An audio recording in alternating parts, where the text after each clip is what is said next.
All right, welcome everybody to today's workshop. If you are here, and I see we've got several people already in the room, welcome. And I'd love to hear where you're from and maybe your first name. Let me know. Jennifer said, I don't have audio. Has it started yet? Well, you should hear me now. Hopefully you guys are coming through. Usually there is a 30-second delay or so between the actual live and Google Hangout actually broadcasting to you. So if you can hear me and you guys are ready to go, let me know inside the chat. That would be awesome. So it looks like you can. I've got Blair from California. Neil is here from churchleaderscampfire.com. Hey, Neil, I'm glad you're here. Jennifer says, I can hear you now. Vanessa from Oklahoma. Stephen from Tampa Bay. Dave said, I can see you and hear you. Chris from Lakeville, Minnesota. I'm sure it's cold up there in Minnesota. I was watching some football games over the weekend and saw, especially the Green Bay Packers game was really cold. And I know none of you will feel sorry for me because I live in Florida, but we actually got down to 28 degrees this past week. So that was pretty cold for us. And we got Kevin from St. Louis, Debbie from Oregon. Brendan said he's ready to go. Blair says, I can hear you. Mary Lou says, I don't hear anything. Hopefully, Mary, it sounds like most everybody can hear me so far. Let me just pull up my video 1 second. So it's great for you guys to be here, and I'm so glad that you're here. Jonathan from Nashville. Debbie's listening from Pennsylvania. She said she can hear me just fine. Dave said he can hear me from Nevada. Kim says, I have audio but cannot see you. Well, hopefully that'll work out here. Most of you should be able to also see the video. If you guys can, let me know. Kevin says, I have audio but cannot see you. Before I get going, will you guys let me know if you can see the video? Right now, it should be showing me on the webcam, and hopefully that is coming through just fine. Dave says, rocking the Blue Yeti. That's right. Right here. This is the trusty Blue Yeti. I know there's better mics, but this has been a good mic to me and a great mic if you're just getting started in podcasting or video. So Jennifer said, yes, I can see you. Stephen did. Great. Kim is from the south of France. It's awesome. So, hey, listen, I'm glad that you guys are here today, and I plan on settling in for the next hour. And if you haven't been on any of my webinars or workshops, it's very important to me that you guys walk away with action steps, that you walk away feeling like you've got some more knowledge, some more understanding. You've been able to, maybe you come here with a little bit of a fog with membership sites and it's just so overwhelming. I want you to walk away with clarity. I actually got a gift for you. It's my membership site blueprint, where on one page you can design your membership site. Dave said, lots of dreams back on that whiteboard. Yeah, there's a lot of things back on that whiteboard. I've actually got two other ones over here that you can't see. With a lot of, this one has my 90-day goals on it, and this one has the book launch that I'm about to undertake here very soon. And this one back here is for the redesign of Blogging Your Passion 2.0. So got a lot of things that I'm working on, but I absolutely love what I do, and I love the people I get to work with, and that's you guys. You guys are the world changers out there. You're the ones who over the next decade, over the next several years, you're going to be able to get your helpful content in front of more people, your helpful ideas and passions, the struggles that you've worked through, all of that. We live in an amazing time, and I'm super excited to be walking through this with you guys today. So as I go through this, I'm going to walk you through a blueprint. It's a one-page blueprint. And at the end of our time together, I'm going to give you a link for that blueprint that you can have. And so you don't have to worry about taking notes, but it might be a good idea as we go through this just to jot down some initial thoughts. So Mary said, I tried shutting down Safari and it's coming back on now. Now I see a frozen video and no audio. Sorry, Mary, if you're having trouble, if you can hear me. From the feedback that I'm getting from everybody else, they can see the video and the audio just fine. You may just have to jump back out and back in one more time. Sorry about that. But as we go through this, if you guys would just provide the questions, and I am going to give some time at the end to answer some questions. And so I'd encourage you to just kind of be here as if we were sitting in this office together, and you're sitting right across the desk area that I'm sitting at, and you and I were having a conversation, and we're talking about your desire or your dream to launch a membership site.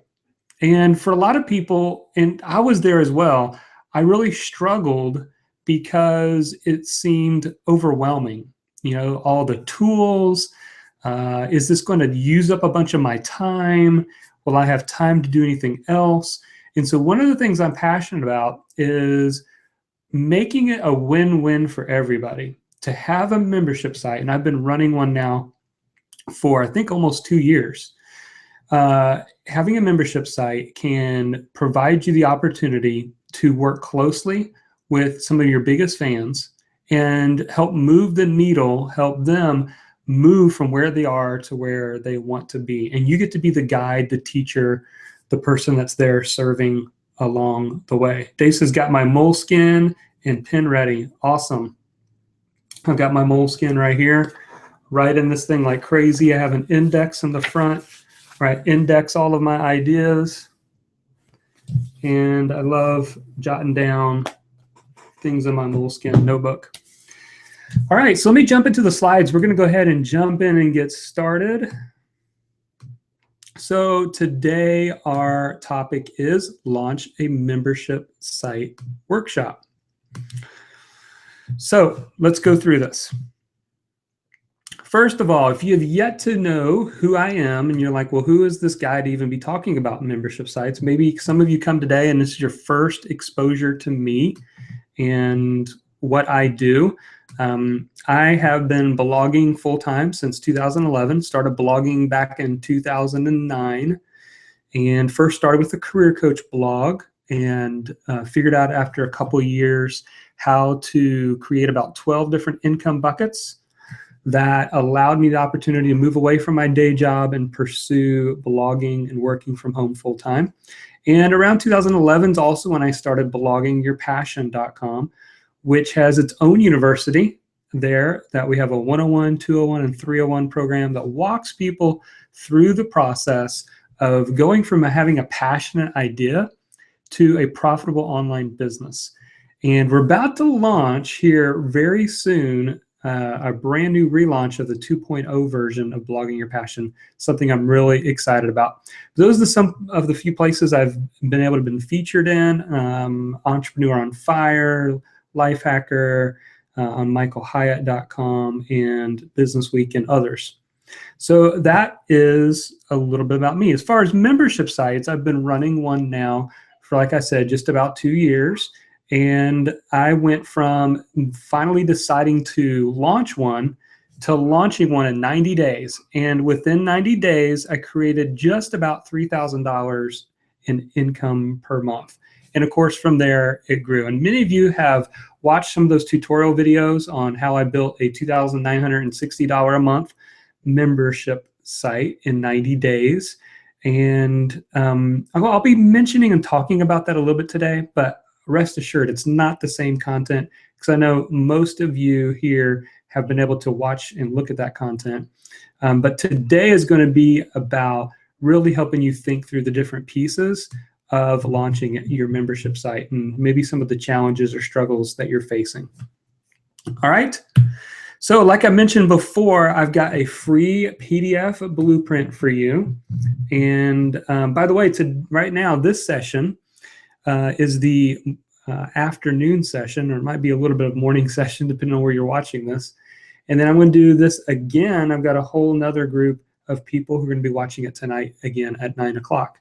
But at the end of today's, this 2 o'clock Eastern session, I'm going to give you a link at the very end where you can print this off, and you'll be able to fill in this. And this is pretty much where we're going to focus a lot of our attention, is thinking through the different parts of a membership site. And if I were to launch another membership site on my other blog, these are the steps I would take to get ready to launch and know exactly what I was doing. All right, so let's jump into this. What is the first step? Well, the first step is your big why. And this is going to be the top left corner.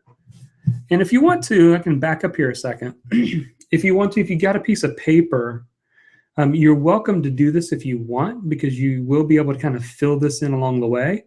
And then, of course, you can print off the PDF later when I give it to you. But if you want, just for the purposes of following along, I would encourage you to create 4 boxes at the top. And then under that are 4 boxes. Now, these 4 boxes at the bottom, I've called the 4 pillars. They're the 4 pillars that make this whole membership site thing work. And then on top of that, you've got these 4 boxes. So we're going to look at the top 2 left boxes. Then we're going to look at the top 2 right boxes. And then finally, we're going to look at the bottom 4 pillars. So I'll give you another couple seconds to draw that out if you'd like. And again, if you don't want to, that's fine, because we're going to be giving you a link where you can print off this PDF as well. Okay? All right, here we go. So the first thing we're going to start with is we're going to start with your big why. You need to get a grasp of this and understand this. And I've had the opportunity to coach and mentor some people in my own mastermind group, but also other people who have paid for time to be mentored by me on setting up their membership site. And so some people get enamored by the idea of having that regular passive income without thinking through some of the important details of what it is you want your membership site to accomplish. And so these are the top 2 left boxes. And here's the questions that they're asking. The very top left box is, what problem are you solving? And I promise you, some of these you may say, well, some of this is obvious. I don't know that I need to think through this. But I promise you, if you'll jot down 4 or 5 bullet points under each of these questions, it's going to help you immensely. And I'll tell you why. It's going to help you in explaining to your audience what the membership site is about. It's going to help you to cast the vision for it. It's going to help you when you write a blog post about it, or when you hold a webinar about it, or when you publish a podcast about it, or even on your sales page of your membership site. You're going to be able to use some of this copy, some of these thoughts that you're writing down. So the first question is, what problem are you solving? You know, when I first started my membership site, and the membership site is Blogging Your Passion University. And when I first started the membership site, what I asked a question, and I actually brought a focus group of students. I had already created 101, 201, and 301 courses. They were video courses. There was no interaction with me. There was really no interaction with anybody else. There was no way to ask your questions. There was no community of other students anywhere. It was purely just video course content. And it had been successful up to that point. We had, well over 1,500 different students. Some of them have purchased more than just 101 and 201, but we had a lot of students in it. And yet I wanted to know what was still stopping them. And so I put a focus group together. And some of the things I heard was, I just don't have a place to ask my questions, or I want to hang out with other people who are passionate about blogging. Some people felt isolated, like, their husband or their mom or their friend doesn't really understand what they're doing. When they try to explain to other people what they're trying to do with, building a blog or building a platform, nobody could identify with them, and they just felt alone. And so I started seeing that some of the problems were they wanted ongoing training, ongoing help, and they wanted a community. And so that led me to the fact that, well, this is more for a membership site where people can get more help and more specific help on a regular basis from me. And so what problem are you solving? Maybe you don't know exactly, or maybe it's coming to you right now, but I would encourage you to jot down 4 or 5 things that clearly help you to understand the problem you're solving. And if you guys follow Don Miller, he does a great job with story branding. And this is kind of the idea there, is what is the internal and the external questions or problems or challenges that your audience is facing. And this helps you to really think through that. So that when you put copy together or when you talk to your audience, you're speaking in their language. All right. So the next box down is, how do you solve the problem? Sometimes what happens is we think that a membership site has to become this encyclopedia about the topic. And honestly, all that's going to do is overwhelm your audience. It's not about volume as much as it's about value. Now, I'll be frank with you, when people join Blogging Your Passion University for the first time, there's a lot of content in there. Now that we've been going at it for 2 years, there is a lot to absorb, but we try our best to break it down and tell people, start with 101, or if you already have a blog, move to 201. If you want to turn it into a business, then go start at 301. And even in the new relaunch, I'm even simplifying the process even more. Because again, it's not about volume, it's about value. And so you want to make sure that you don't overwhelm people by thinking, well, I just want to put as much information in there as I can so that they feel like they're getting their money's worth. No, transformation of their lives is where the value comes from, not what their eyes see. And so I always use this example.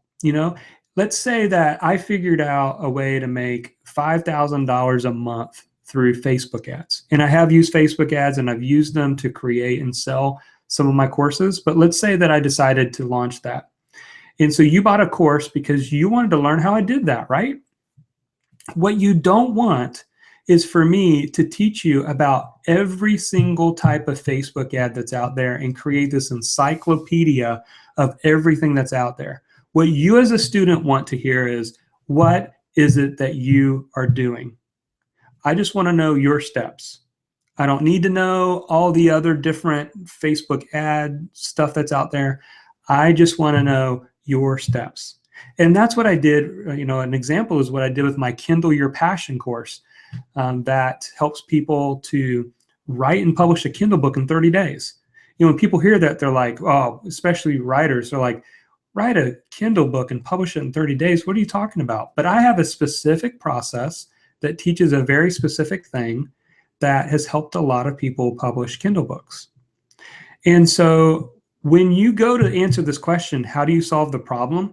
I really want you to think of it in terms of steps. Step 1, step 2, step 3. How do you take somebody from where they are to where they want to be? And that can be in any type of topic. We all are seeking transformation in one way or the other. And that could be if you're a small business coach. It could be if you're a life coach, if you're a relationship coach, if you are someone who is a fitness trainer. I mean, it doesn't matter. Plug in your passion. There are things that you can provide that help people solve a specific problem that they're having. And so this top left box is your why. And the why for me is, what actually am I trying to solve with my membership site, and how am I going to solve that? So hopefully you're kind of churning and you're kind of getting some ideas here. And again, if you have some more specific questions, ask them in the chat box, and I'd be happy to answer those in just a minute. So that's the first step, is the why. All right, let's move on to number 2 here. And the second thing is the who and what. We need to identify who it is that we are trying to reach. Here's what happens, and I've heard this time and time again. Well, my membership site's for anybody. Pretty much anybody could use my membership site. Yeah, but if you try to talk to everyone, you'll end up resonating with no one. You have to talk to a specific person, a specific individual. I'll give you an example, actually, while I'm thinking about this, because it's just fresh in my mind. I actually wrote a blog post, a brand new blog post today for Blogging Your Passion. And it's about a private book launch that I am doing with my new book called The 15 Success Traits of Pro Bloggers. And by the way, if you desire to have or to learn how to become a full-time blogger, I've pretty much packed everything that I know into this book called The 15 Success Traits. And if you want to join the launch group for that, you'll get access to the free book and some free training. You can go to bloggingyourpassion.com and take a look at that. But I would just want to use this as a quick example. And if you're able to pull it up, you'll see it too. It's the post, the latest post at bloggingyourpassion.com. But this is why you need to understand who your audience is, what their internal and external struggles are. And this is why you need to jot down a few ideas in all these boxes, because it's going to help you to speak to them. I'll just read some of this. There was a time not too far in the distant past when I struggled with blogging. At times I felt no matter what I did, I just couldn't grow my blog traffic to the next level. With so many things to do, I was confused with where I should spend my time.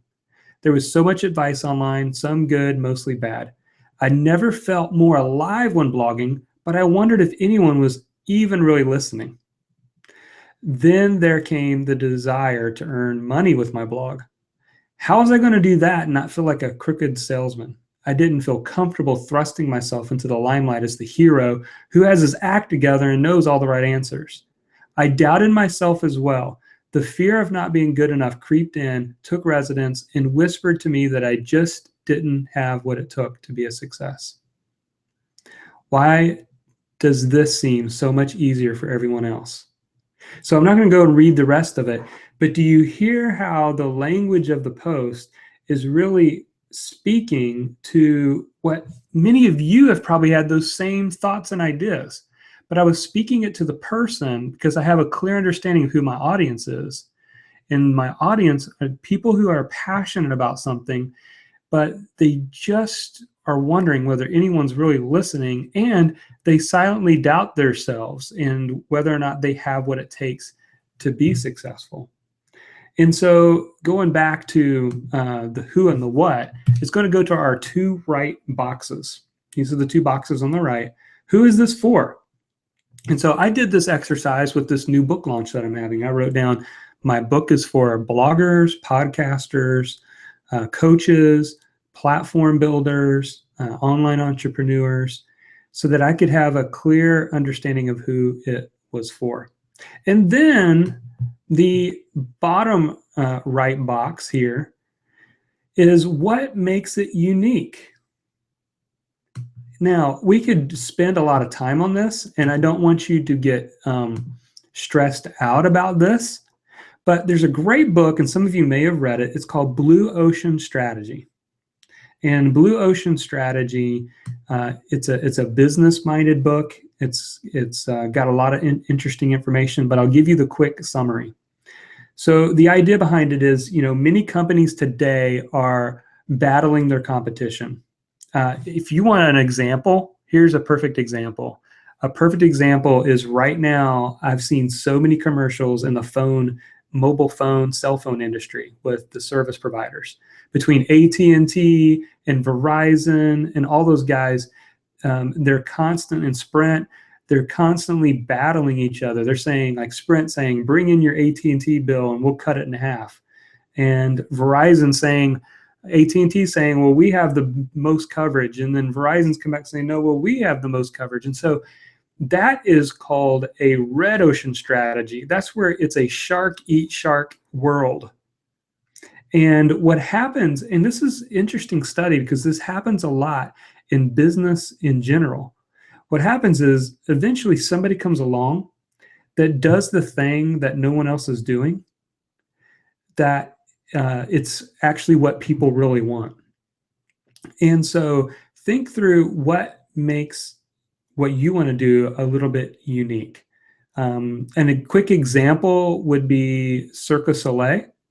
I mean, they are a high-priced circus show. Now, I'm sure they don't want to be likened to the circus, and they're far beyond that. But they took a lot of the things that you don't like about the circus and completely flipped it on its head and gave you more of what you do like about an act or something at the circus. That's just one example. What makes my Blogging Your Passion University unique is that it has short, actionable videos that people can walk through that is literally step by step that helps them go from one side or from one step to the next in their blogging. I always say it's the blogging tutorial videos I wish I would have had when I first started. And much of them lack the depth of detail and specificity that we do in creating our content for the university. And there's a couple of different other ways that we make ours unique, but that's just an example.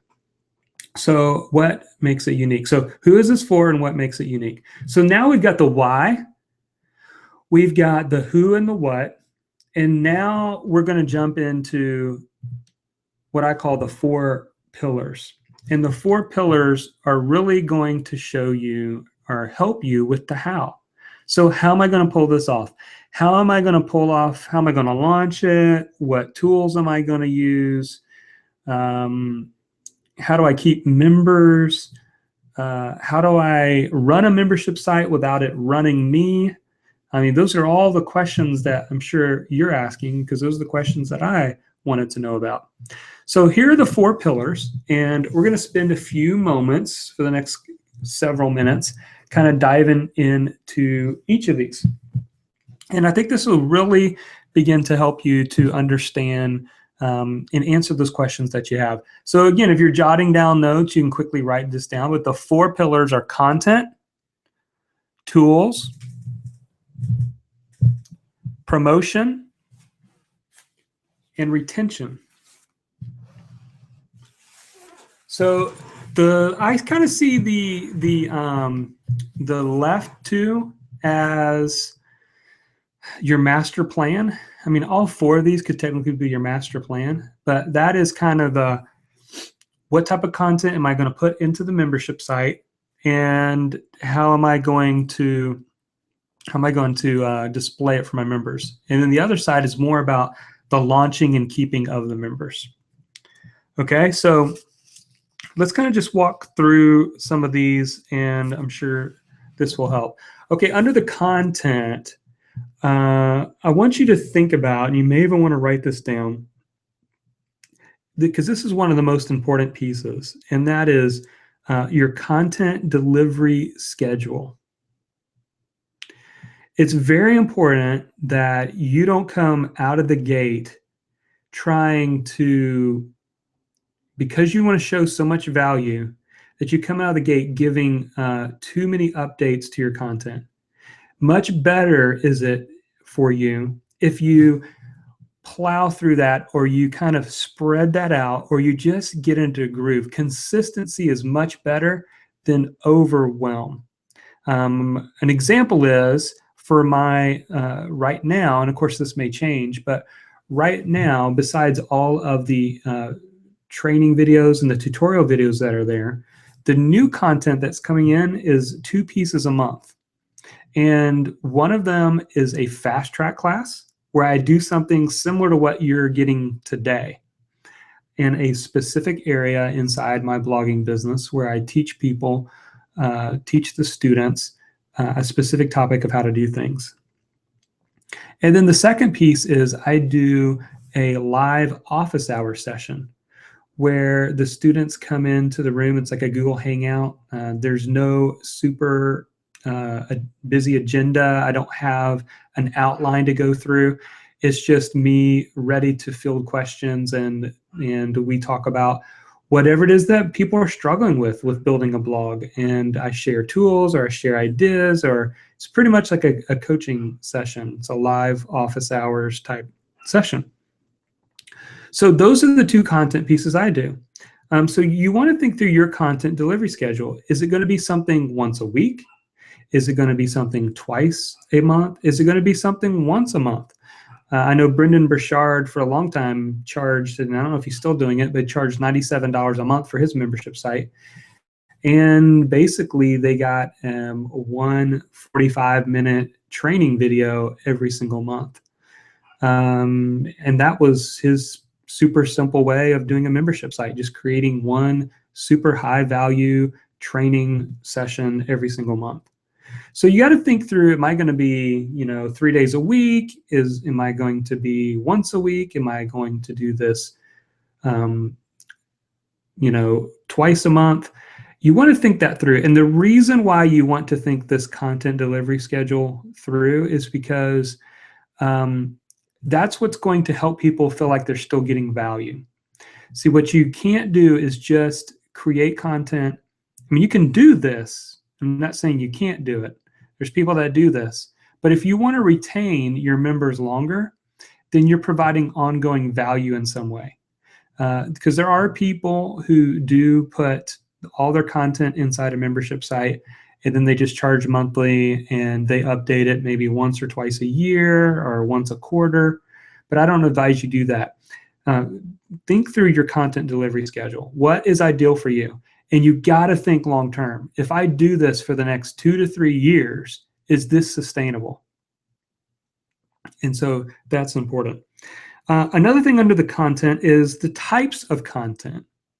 So write these 3 ideas down. There's articles, which is like text that you create that would be just for your members. There's videos. You can do something live, or you can record something and release it later. And there's audios where you can record a training and do it as MP3. And I've done all of those. So articles, videos, or audios. Now you can get creative mixing up or doing different things, but essentially your students are either going to learn from you via text, audio, or video. Okay? So that's the content piece. If you guys have some more detailed questions about content, then feel free to ask away. We can circle back around to it. But let's go to the next one, tools, because I know many of you want to know about tools. When I first started down the membership site route, I started looking at all the different tools, and I just started to get overwhelmed, and I started to doubt whether I was going to be able to pull this off without needing a lot of technical expertise. I know enough technical expertise to be dangerous, and you do get better over time, but at the same time, it can be definitely frustrating when you want something you don't know how to do that. So let me share with you a few tools that I have used. First of all, a great tool, if you say I want a low technology solution, something that is easy to use, then I would probably point you towards Kajabi. That's Kajabi.com.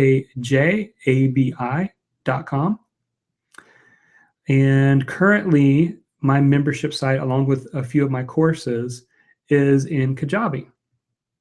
Now, the downside of Kajabi is that it is a monthly fee. So what I've done for the last 2 years is I kind of built it into the fact that it was a cost that I was just going to live with, because I was going to have more members than the fee for the service. So this is part of, if you've watched some of my videos on how to start a membership site, actually mention this because you get a free 30-day trial before you have to start paying. And it starts you off at $97 a month.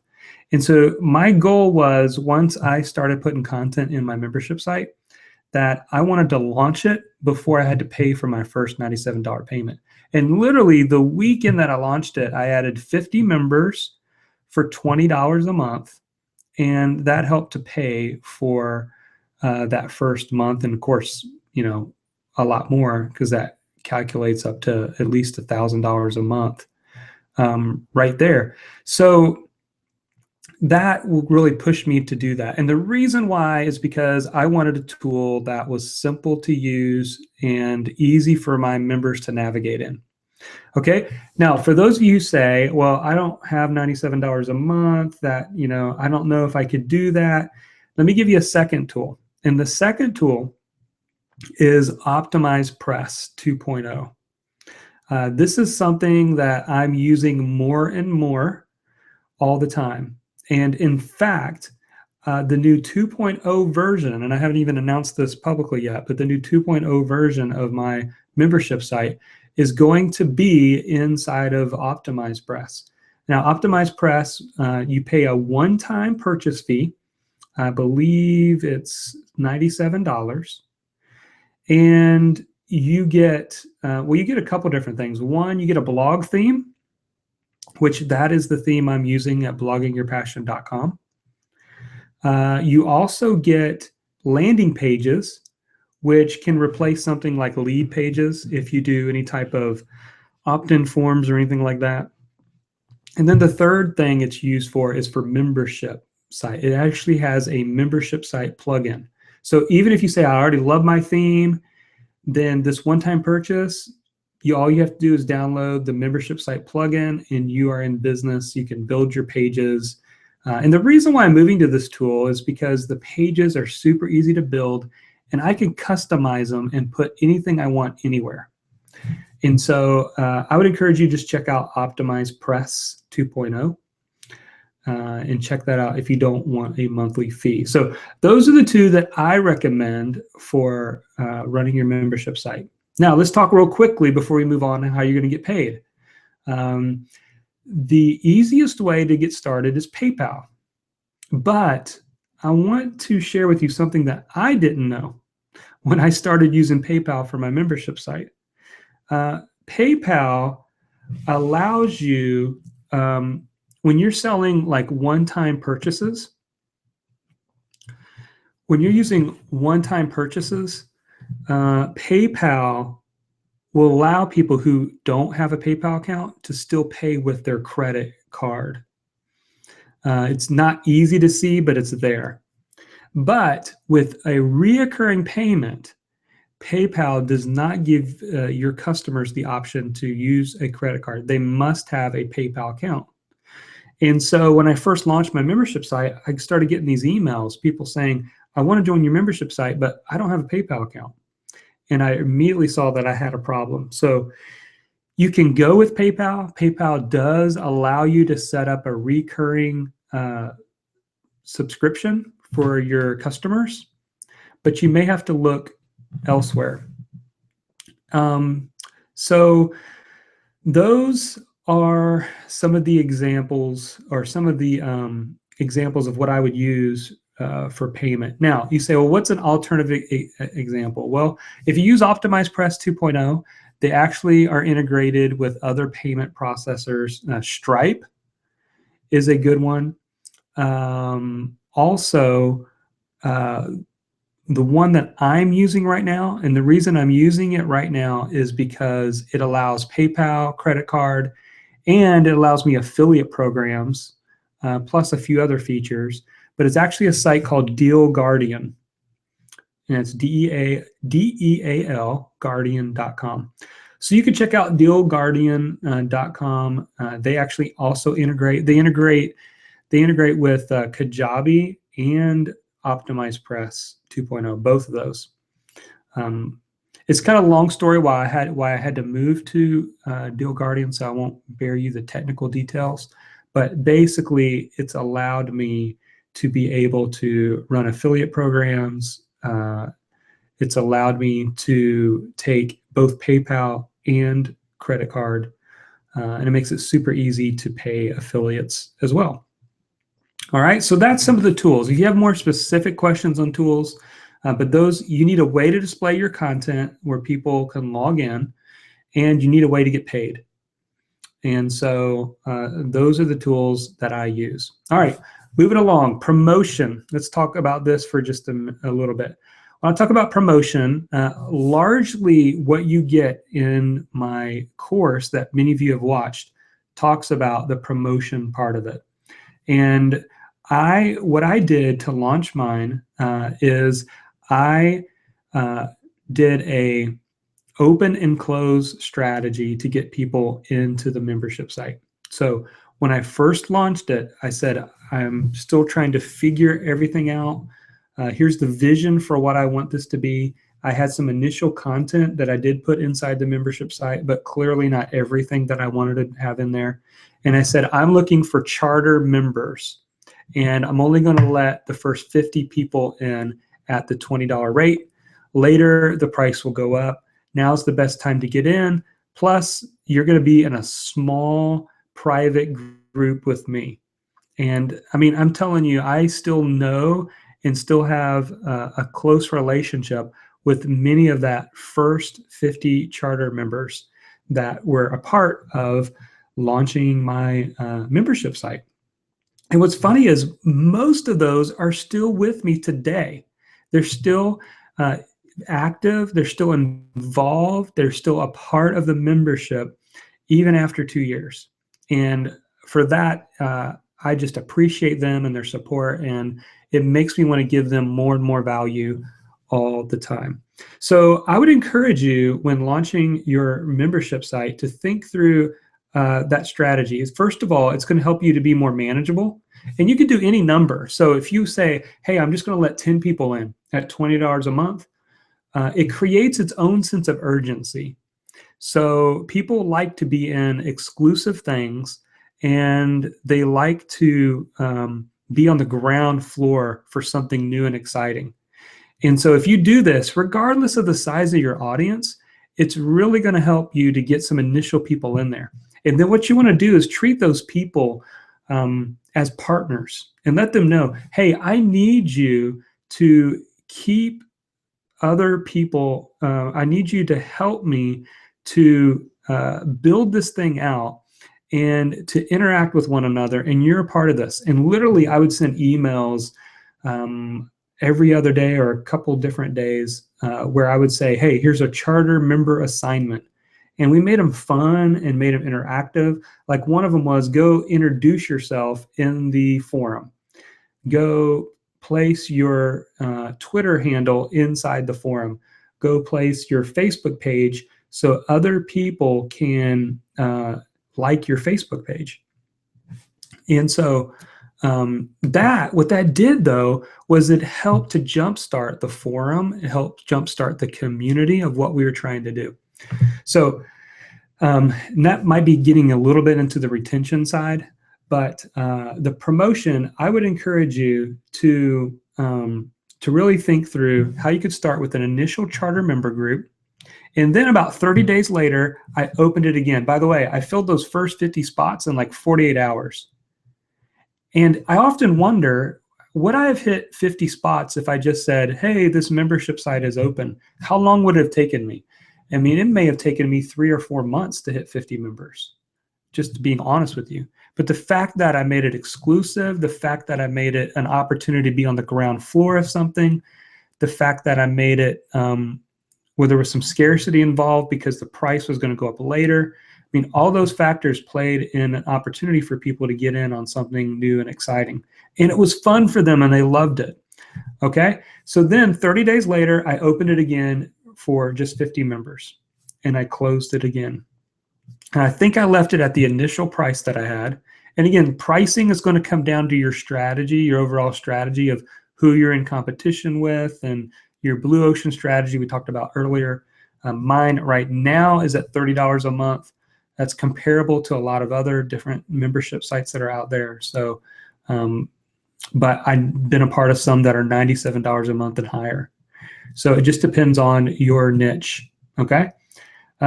So again, I did the first initial charter member group. Then I opened it up for 50 more members. And then finally, the 30 days later beyond that, I opened it up for 1 week. And I just opened the doors. And what's funny is, this is what's funny, is I think I picked up maybe an additional 50 members that initial week. And over 35 of those came on the last day before I closed the doors. Now we can get into a whole strategy of open, close, how, what's best. I've done both, and I would encourage you to experiment. There's no reason why you can't experiment with both. You can keep yours open for a while and see how that goes and see if you're getting new members. And then other times you can see, well, what would happen if I closed it and then 2 months later I opened it just for 7 days? How many more people could I get into the membership site? Here's the downside of closing it is you're not going to make any more income as you move forward until you open it again. So if you haven't thought through, the only thing that you have is the opportunity to go down if and when people cancel. So if you're only opening your membership site like once a year, then you're going to start off great, but then you're going to tail off as naturally as people fall off. So I would encourage you may want to try both, but I think initially when launching a membership site, if I had to do it over again, I would do it the exact same way. I would start off with a small group, charter member group. 30 days later, I would add a few more.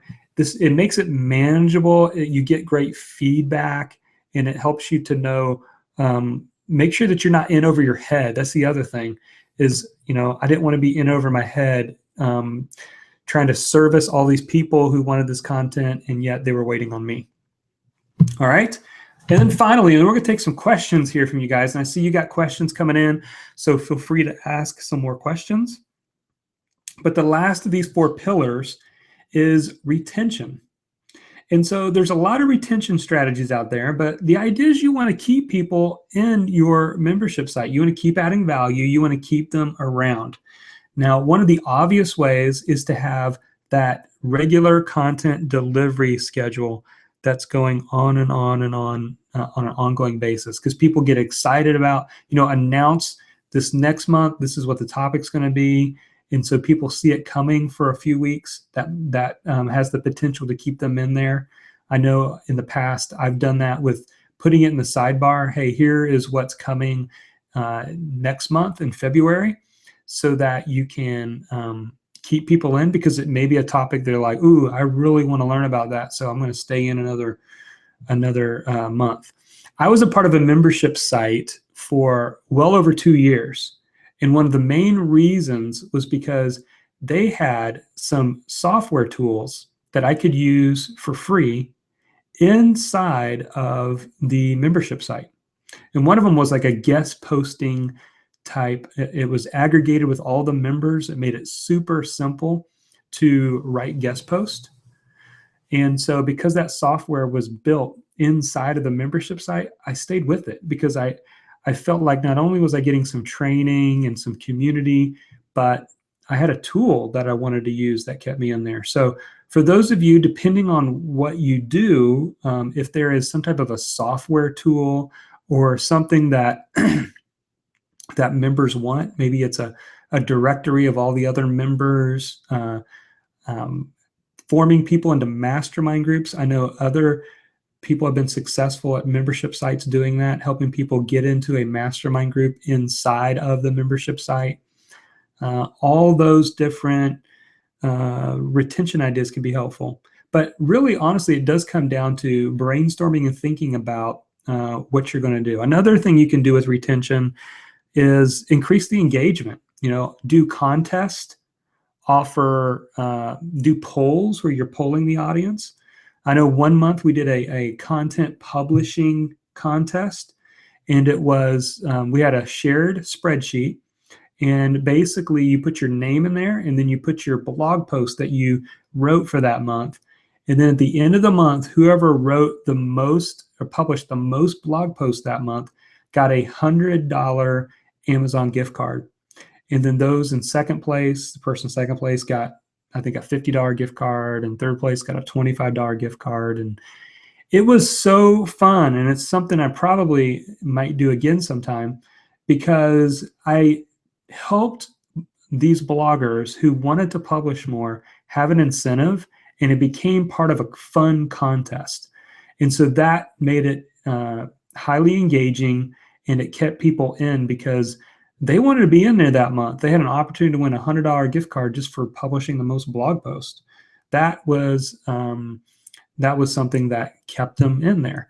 Another thing that can really help, and I know I've stuck in membership sites for this, is a community. If you build a community, a forum, many people today are using like a private Facebook group.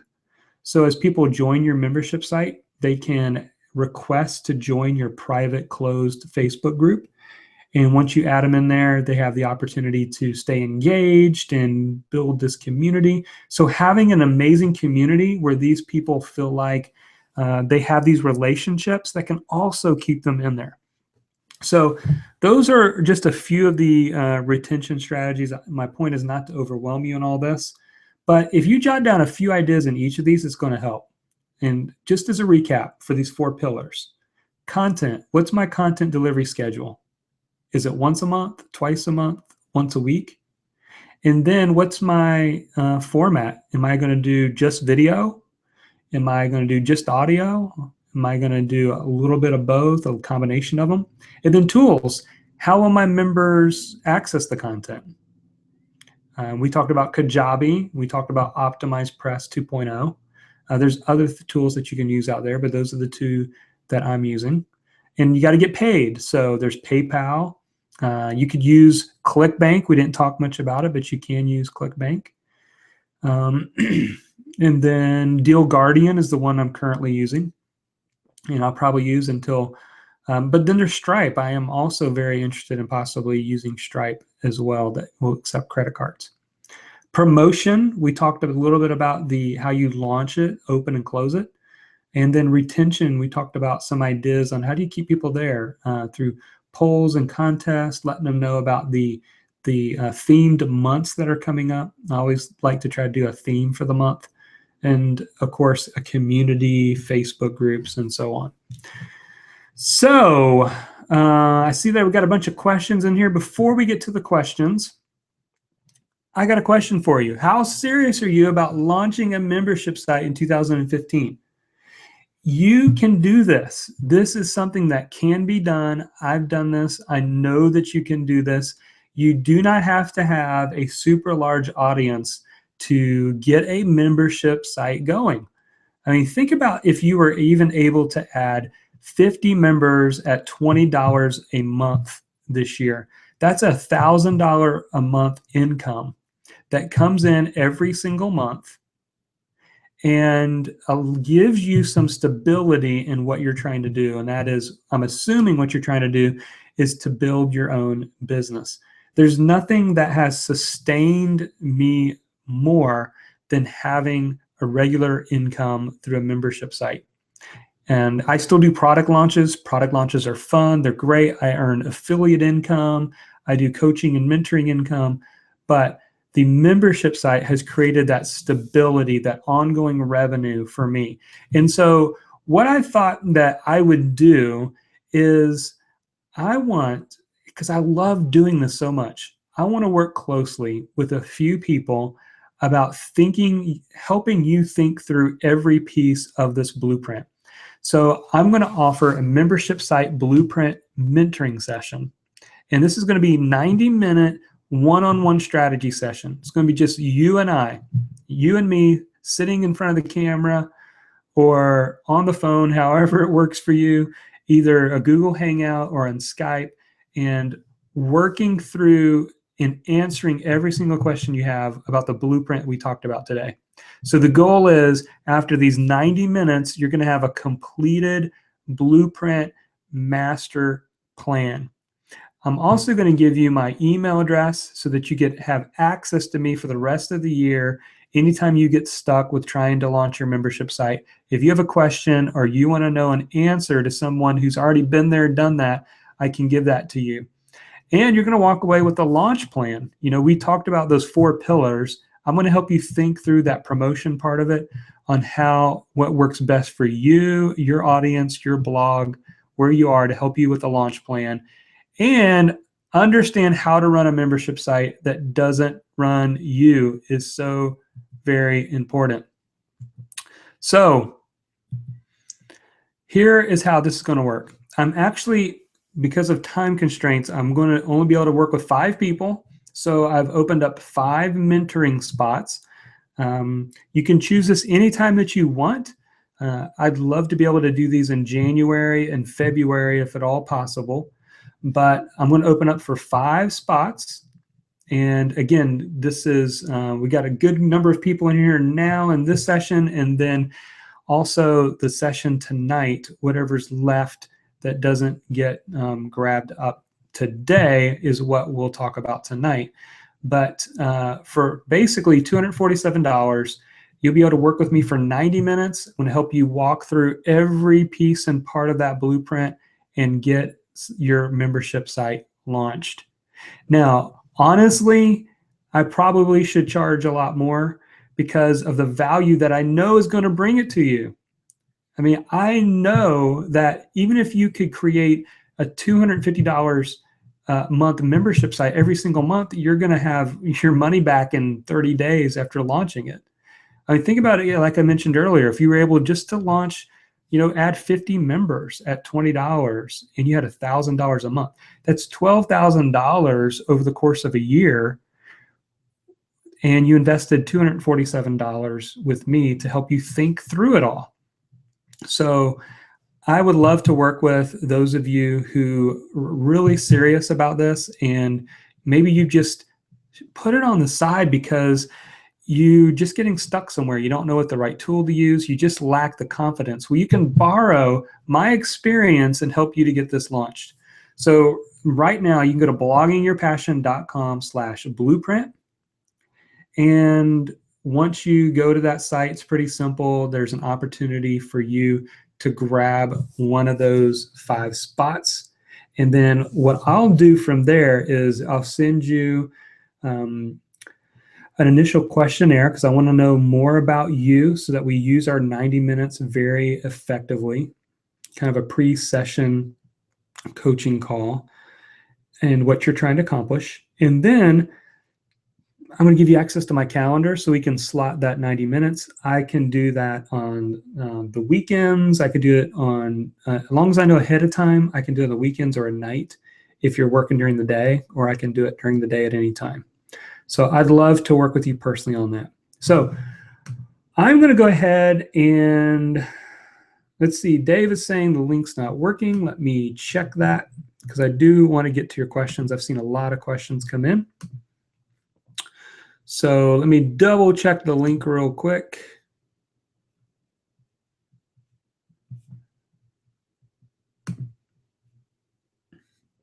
While we're doing that, go ahead and ask your questions. I see there's several in there.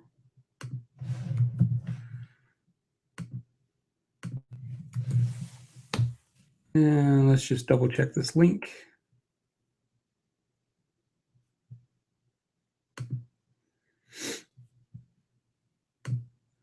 And bear with me 1 second here.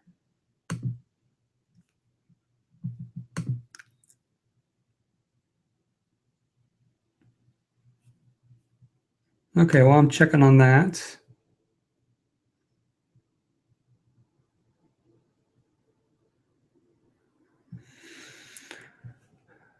Let's see here.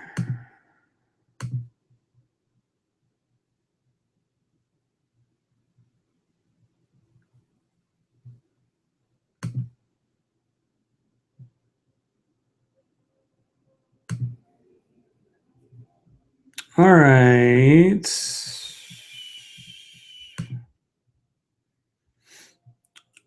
Looks like when I created it earlier today, I did not hit publish. So it's showing draft. So let me just hit publish here.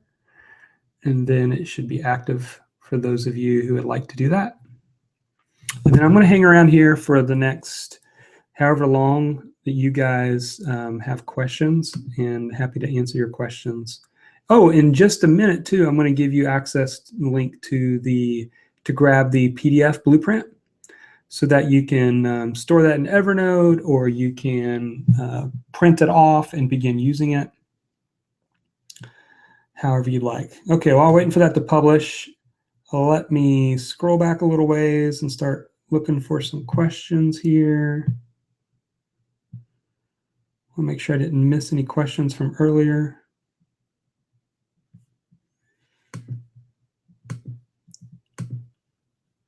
All right.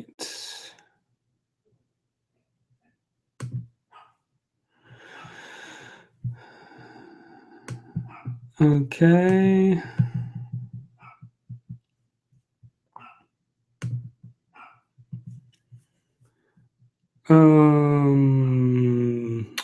Lots of great comments here. Thank you guys for your comments. Let's see. Still looking through some of these comments. All right, so Blair says, what if you don't have a passion? What do you do if you're trying to figure that out? Well, let me give you a couple clues real quick. And I'm actually going to pull up my book that I am publishing here at the beginning of February, because I talk about this whole entire chapter about passion. And in that, I talk about kind of helping you think through 4 ways to select the right passion. So here's just a couple ideas for you. First of all, you'll find your passion in what you already love to learn about. So my first conversation with you, Blair, would be, what are the things you already love to learn about? You know, when you're at the bookstore, which sections do you gravitate towards? Or when you're locked into a conversation with somebody, what topics do you gravitate towards? Or watching videos online, what topics do you want to learn about the most? So you'll find your passion in what you already love to learn about. 2, you'll find your passion in what you already love to do that shows your talents. And sometimes this is hard for us to see because, you know, as it's said, sometimes it's hard to read the label when you're inside the bottle. And so sometimes it's hard for us to see the genius that we have in our gifts, or the things that come easy for us. But if you ask a couple of your close friends, they'll tell you, well, this is when you come fully alive, or this is the thing that you do well that just seems like it's easy to you. 3, most people don't think about this, but you'll find your passions in your deep struggles, in what you've already been through in life. See, the stuff that you've already been through in life can be a great topic for you to start a blog over, or start a membership site about. You know, a classic example, if you guys know the story of J.D. Roth, and he paid off all kinds of debt and became this very well-known blogger. But when he started out with his blog, he talked from a place of, I'm in debt, my finances are a wreck. And so he just shared through those struggles, and people identified with him. So that's just a quick snapshot. I know this isn't an entire session about finding your passion, but those should help to give you a little bit of insights there. Debbie says, have you found that one type of content does better than another for your audience? I think people really like video, because they enjoy the opportunity to watch them learn things. But at the same time, it depends on your topic. Like video for me in a blogging university is important, because I'm showing people how to set up a Facebook page, or how do you get traffic using a certain tool, or how do you do something specific. And so it's like looking over my shoulder type of stuff. And so video works very well. However, I do know that there's a lot of people that like MP3. So when I do office hours calls and I'm answering questions in much more of a coaching type session, I know people like getting that in an MP3 if possible. because it's something they can listen to. They can put on their phone. They can listen to either jogging or commuting. So you want to think through that piece too. So out of the two, I would say video first, audio second for most people. All right.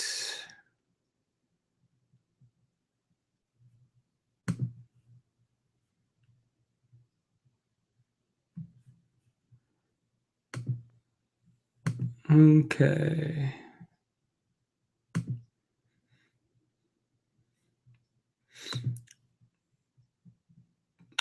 Dave says, I just purchased Wishlist Member. I think this is for someone who's more tech savvy, not because it's difficult, because it's highly customizable and requires a lot of initial setup. Yes, Dave, I've used Wishlist Member. It was what I originally used to sell my one-time purchase courses. But I have since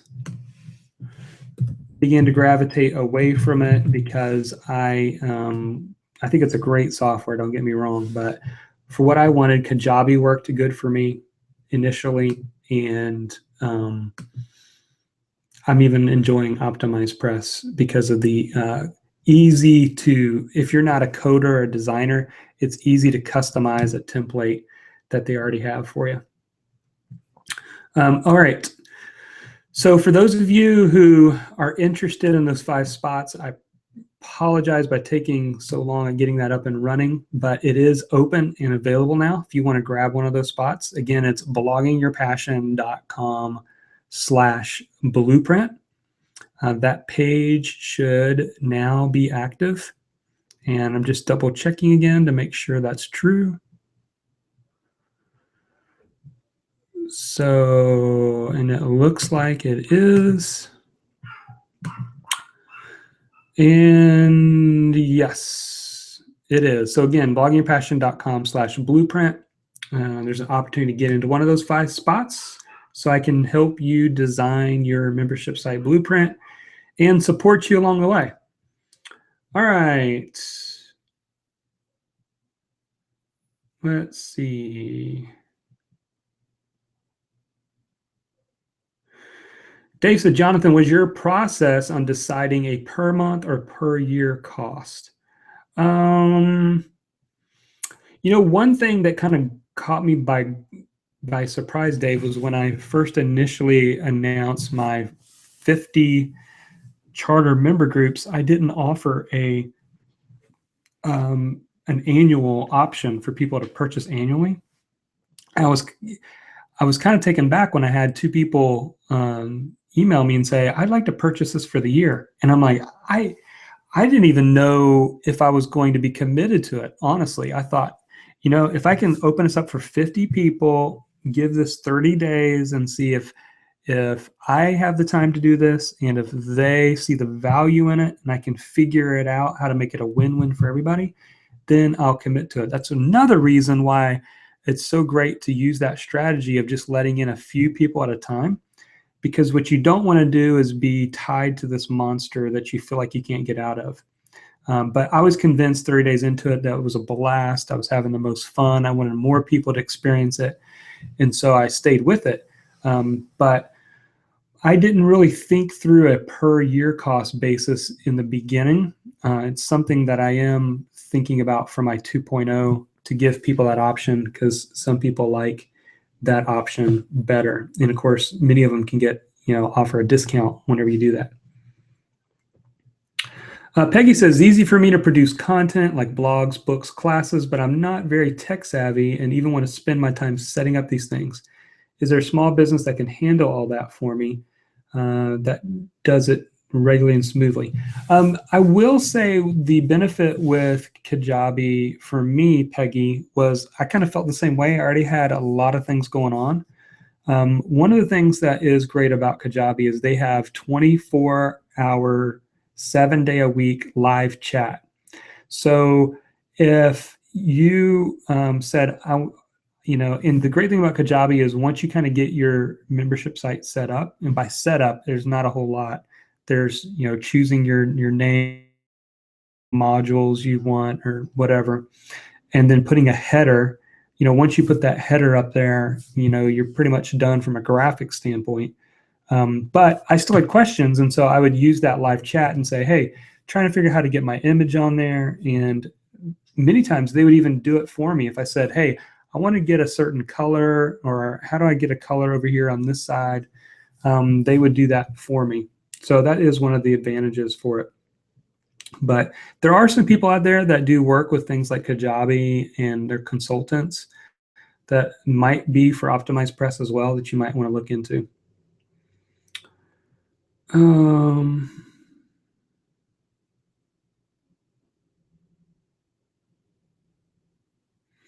Kim says, can this strategy work for a club type membership? Yeah, absolutely. I think that it can definitely work for any type of a club type membership. And by club, I don't know if you're referring to like a physical product or something that you send out. But I mean, if you are, that can definitely work just as well. Susan said, what rates have you experienced dropping off over time, and does it change over time? I try to look at it every so often. It's what's called a churn rate. And there's a lot of really analytical people who can figure out that in specific detail. But the last time I kind of looked at mine, it was somewhere around 8 to 9 months. The average member was staying in there. And so what you do is you take something like that and you figure out kind of the lifetime value of a customer. And so let's say it was 9 months. If it was 9 months on average, that's $270. And so the lifetime value of each customer is $270. The hard part was I still had people that were a good number of people from my initial 50 and even my initial additional 50 that were still with me. So I was having a hard time figuring out, because I'm not super analytical, how do I figure that into the factor? Because I was just figuring out my 9-month thing with averaging the people who had start and actually stopped. So if there's people out there that are listening that are a lot smarter than me, maybe you could help me figure that out. But if you have, a good group of people who are still with you for the long term, it's hard to figure out what that average is exactly. But I've heard from other people that have membership sites that is really high. That's pretty good. I don't know what the average is for how long someone stays in a membership site. I have had people come and go. So there are people that are just in different seasons. Maybe they're going to take a trip to France, or they're going to be out of the country for 3 months. They may cancel and come back. I will say this too. One of the advantages of starting off with that strategy I talked about, where you start off at like 20 a month and then you raise it. I think I raised it to 25, and then now I have it at 30. Is the people that get in at 20 or 25, they're less likely to get out. So because they don't want to get back in later at the higher price. Do you bring others? Dave says, do you bring others in on content creation? Do you have guests? Do you have interviews? Do you pay people for content creation? Yeah, so Dave, I have done that. I haven't done it recently because I do believe, it's just my belief, but I think there should be a balance there because people do want to hear and learn from you. And so I believe you should be the main communicator in your membership site because it's also going to help you build authority. But at the same time, it can be incredibly valuable when you bring in guests and experts. I've done that. I've had different, once a month in the past where I've brought somebody in and more or less, Dave, I did not pay them. More or less, I shared with them the fact that I had, X number of members in this, and we can promote anything that you'd like to promote. And could you just more or less, Dave, like even think about how people do podcast interviews. You don't pay necessarily to be on or pay someone to be on your podcast. So I've never really offered to pay anyone. I'm not saying it's right or wrong, but you can choose, of course, for yourself what works for you. Tanya said, Jonathan, did you have a forum inside your membership site? Yes, Kajabi allows you to have a forum. And so I initially started there.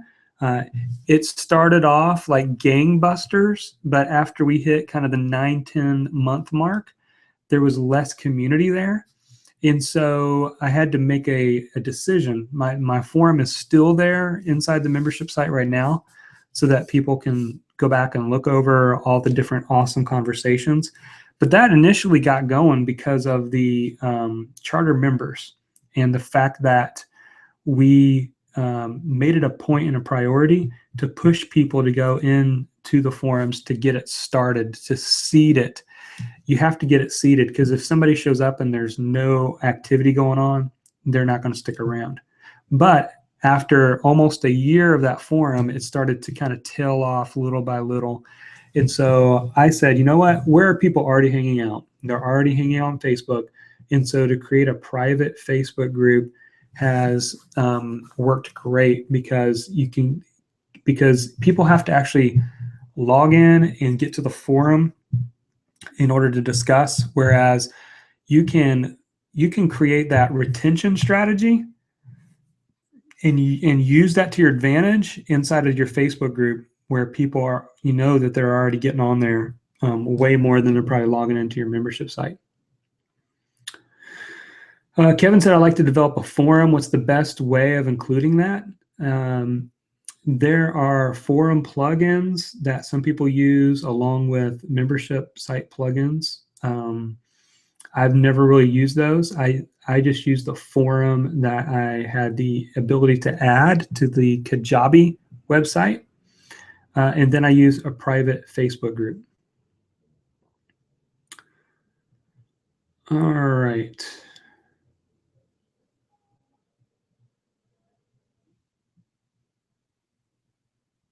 Yeah, Dave mentioned IP board. I think that I know a lot of people use that.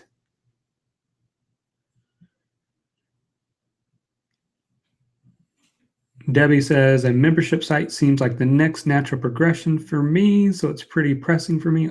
Awesome. I hope you launch it and it's a great success. Dana says, any suggestions for launching membership site for someone who's just starting to build their platform? Yeah, start. When I launched my very first product, I had less than 1,000 people a month and probably less than 500 on my email list. And I sold, and it's kind of another discussion, but I sold a fixed membership site and a fixed term. In other words, it was for 4 months. And they got 12 weeks of content. Actually 16 weeks of content. And they paid $27 a month. And so the opening weekend when I launched it on my blog, I had like 15 people purchase it. And that's with hardly any traffic. And so people all the time say, well, I want to build a platform, get it really large, and then launch a product. Well, the question is, does the product bring the people, or do you have to build the people and then have the product? I think the product opens you up for business. Having a product is far better. And so, initially starting out, maybe it starts out small, but you can do it in a way where they don't, the 10 or 15 members that you have, Dana, don't have to know that there's only 10 or 15 members. Especially like with like Kajabi, there's no real way to see that there's already not 500 members in there. So you can, when you're starting off small, you can kind of manage that if that's something that you're concerned about. All right.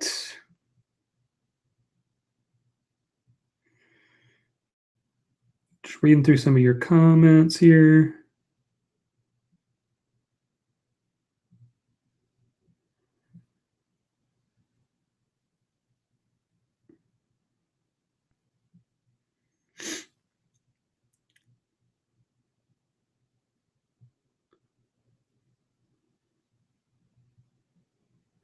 Okay, so Tana said, Jonathan, how much content did you have in your initial membership site?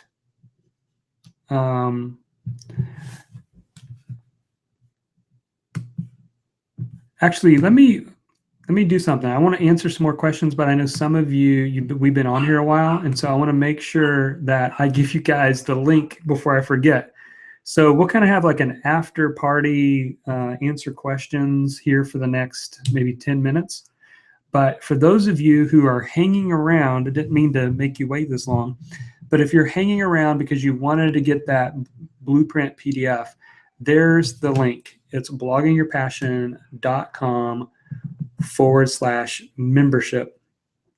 So just go to bloggingyourpassion.com/membership, and you should be able to access it.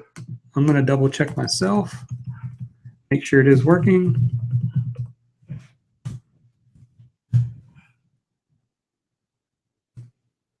And it is. So perfect.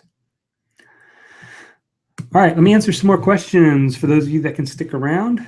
And also,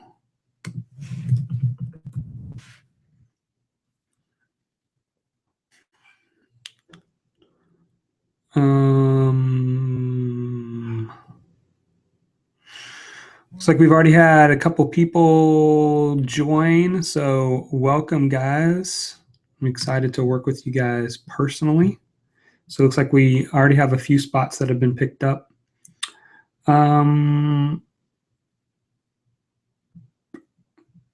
Okay, so back to Tana's question about what I initially had in there. For me, I already had a couple of courses. There was the 101, 201, and 301 course. So I started off with already having those available in there.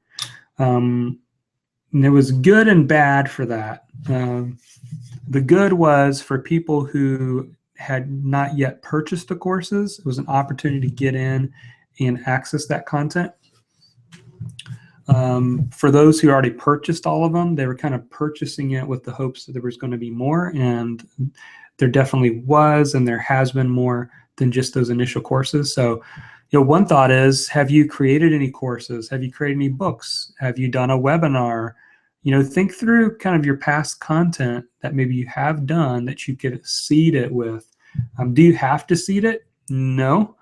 But I would say you want to seed it with at least something. So maybe you create an initial 2 or 3 videos or 4 videos, something to get just enough for people to have in the beginning to be able to wait for you to start getting your content out there. You definitely don't have to come out of the gate with everything. You can simply add it a little by little.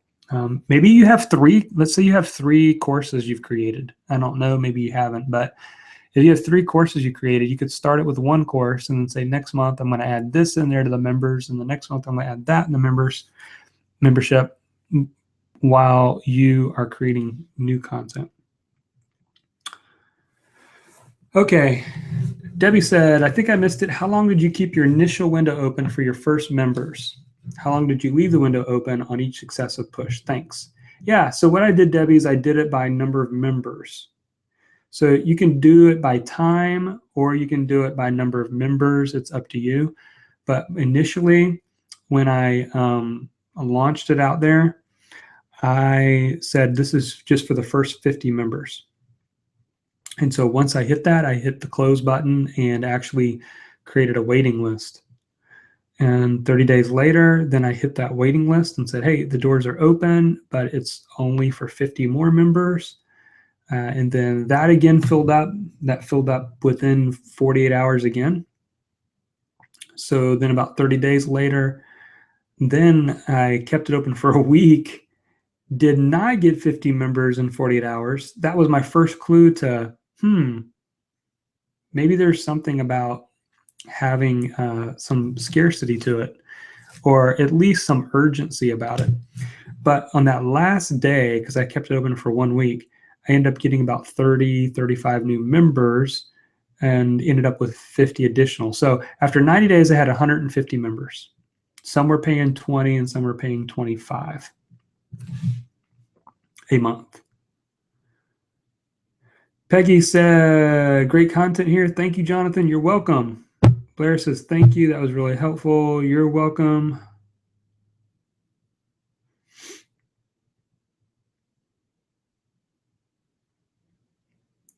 Let's see.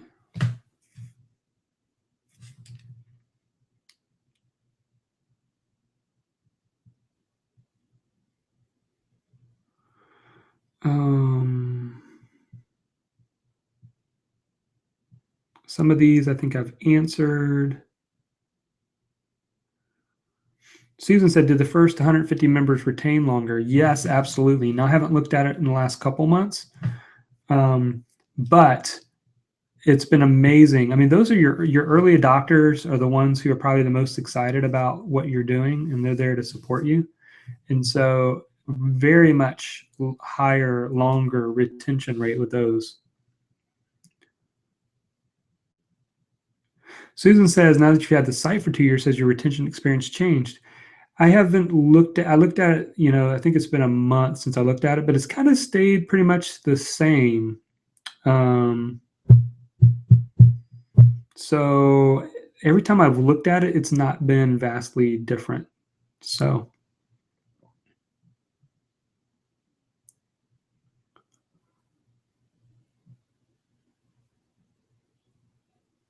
Susan said, how much do your members contribute to additional revenues versus non-members, like buying courses or books or coaching? Yeah, so a lot of these members are the ones buying the coaching. A lot of these members are the ones that purchased additional, from your books to a new product you might be launching. So they're your true fans that you need to be able to take care of for sure.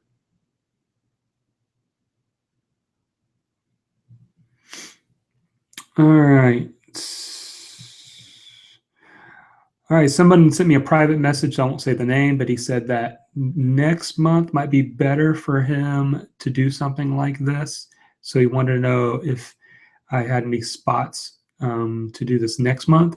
I would just say to that person or any of the others that are interested, I can't guarantee anything because it depends on my schedule, but shoot me an email. And if I can work something out, we'll try our best to make that happen.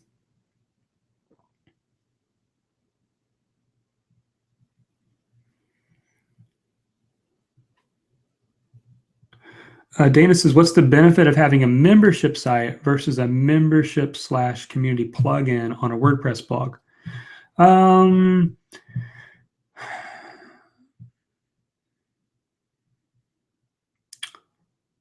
I would probably have to ask some follow-up questions for that, Dana, but I would say that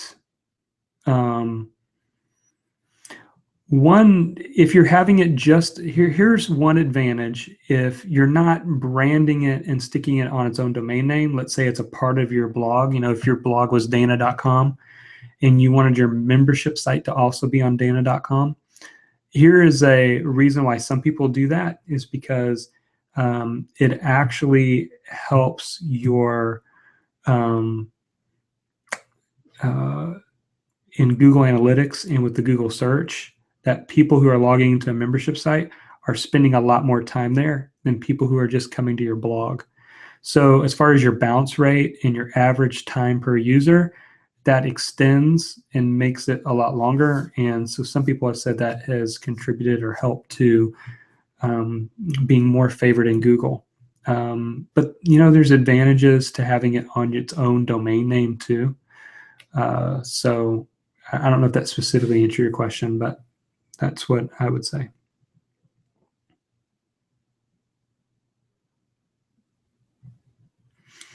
Yeah, Dave answered the question very well. That a membership site has everything built in. It is less flexible as far as designing and different things, but it is less technical for the most part. A WordPress plugins can give you way more flexibility, but it requires a little bit more time to build out and customize. It's a great answer.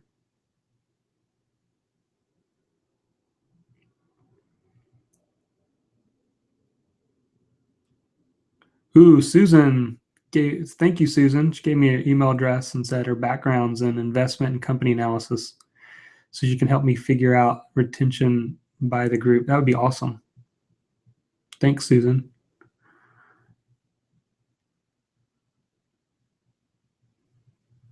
Daisy, can you talk a little bit about having the confidence that your content is worth purchasing? Dave, I think as long as you're being resourceful and helpful, and I don't think that's going to be a problem. I really don't, because you have to remember that not everybody's where you are, and we often forget what it's like being new. And so we think that we have to talk a lot of time peer to peer, when really we're talking peer to a newbie. And if you can keep things simple and actionable and step by step, like all the videos that I create are always, I try to keep them under 5 or 10 minutes long, because our attention spans today are shorter. Plus, it's kind of a funny way how I developed that. My very first course that I created, I didn't have the money to purchase Camtasia on the PC because it was $250 or $300. And so I used Jing, and it only had a 5-minute window. It was a free video thing, but it only allowed you to record up to 5 minutes of video. And so I had to work hard at creating all of my content for my first initial course by making sure I stayed under that 5-minute window. So I think if you just focus on using your gifts and knowing where you excel and providing content that's simple and easy, people will love it.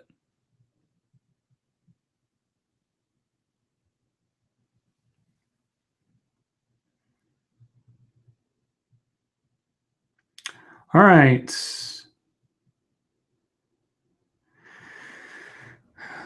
All right, lots of great comments here. Thank you guys. You said it's been great info and excited to start your membership site. Awesome. Dave says, we'll be switching to Kajabi next. I do like Kajabi next. And for those you don't know, it's a newer software tool that Kajabi is putting out. It's still in beta, but it's about to be in public release. I think the downside is, honestly, is that it's not even as customizable, in my opinion. It's super easy to use. There's a lot of benefits for it. If you're just wanting to create one-off courses, it's possibly something to look into. But I feel like it's a high price for that. Because if you're just creating one-time purchase courses and you're not creating a membership site, there is a cost of diminishing returns that is in effect. So if I'm paying $97 a month to host my $97 one-time purchase product, eventually the cost eats up the profits if I'm not constantly hitting a certain number every single month. So hopefully that makes sense. And so for that fact, I don't love the Kajabi Next for one-time products, even though I think the software is awesome.